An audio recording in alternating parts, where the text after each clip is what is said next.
If you have been on a gaming website's comment section in the last few years, you have likely seen at least one person praising the PC and calling it the master race.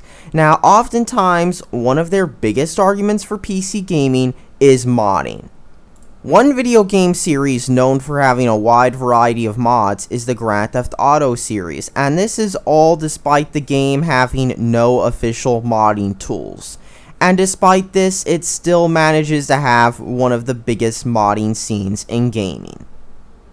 Now, many gamers know that older Grand Theft Auto games had their own multiplayer mods created for them. So with Grand Theft Auto 5, Rockstar decided to cash in on this and make Grand Theft Auto Online.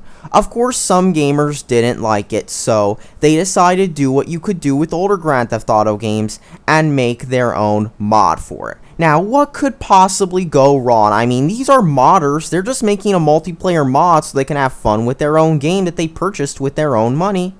Well, apparently Rockstar did not like the 5M mod, which was supposed to provide an alternate online service for Grand Theft Auto 5. Now, what Rockstar first did was they tried blocking their social club accounts, banning them from playing the game or any other Rockstar games they've ever owned. And of course, this went on Reddit and it kind of got noticed. So what they did was they kept developing the game anyway, even though Rockstar pretty much decided to shoot down the modders screaming piracy. You know, the same exact excuse used for DRM, which gamers absolutely hate. Unless Valve does it, of course, but that's for another video. Now, of course, Rockstar, being the huge AAA publisher with loads of money, decided to, instead of send a cease and desist order to their house, they decided to send private investigators to their house. That's right, private investigators to their house. And actually going in, looking at their source code, and asking them to stop making the game. Like, that's right, they sent private investigators to this dude's house to get him to stop modding a game. And of course, this isn't the only mod that has been shut down though. Another mod was contacted by Take-Two and asked to stop making it because, to them, Grand Theft Auto Multiplayer, which was the mod, was a rival of GTA Online. And of course, these people are so concerned about the dollar that they're going to go ahead and shut down modders. And from what I can read on another website, the modders who made GTA MP were also sent private investigators from Take-Two. Now, here's a twist in all of this. Now, you know 5M, the one I just talked about? Well, the lead developer of that was also the developer of another mod for another video game that also gave it a different online service which had dedicated servers.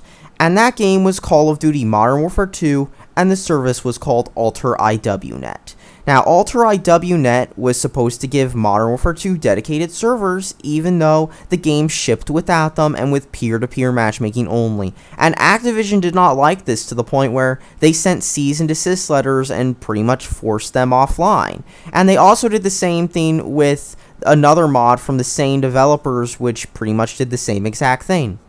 And they've also gone after other people attempting to make their own Call of Duty private servers in that same vein. So what's the moral of the story? Well, moral number one is that big gaming companies do not care about you.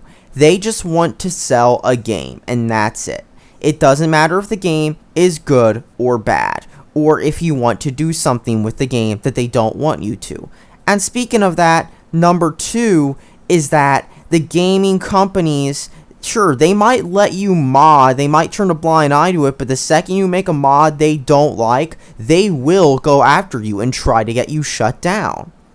And the third moral is that when you buy a proprietary video game with a restricted license agreement, don't expect to be able to mod it, because who knows if the developer will go after you. I mean, some will turn a blind eye, but others can and will go after you. And it even says in the Grand Theft Auto 5 license agreement that you agree not to reverse engineer, decompile, or disassemble the game.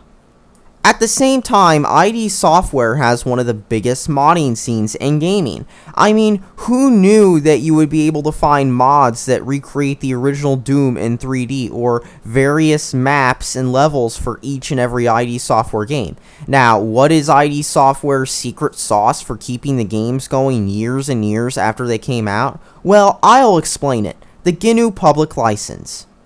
Now, ID Software made an unusual step of releasing the engines as free and open source software, and it flat out says that you can copy and distribute copies of the program source code as you receive it, as long as you give the license agreement with it. And it also says that you may modify your copy of the program or any portion of it, thus forming a work based on the program, and then copy and redistribute it as long as you meet the conditions it says. It's a lot freer than something like you may not reverse engineer or decompile or disassemble the game, like Rockstar does.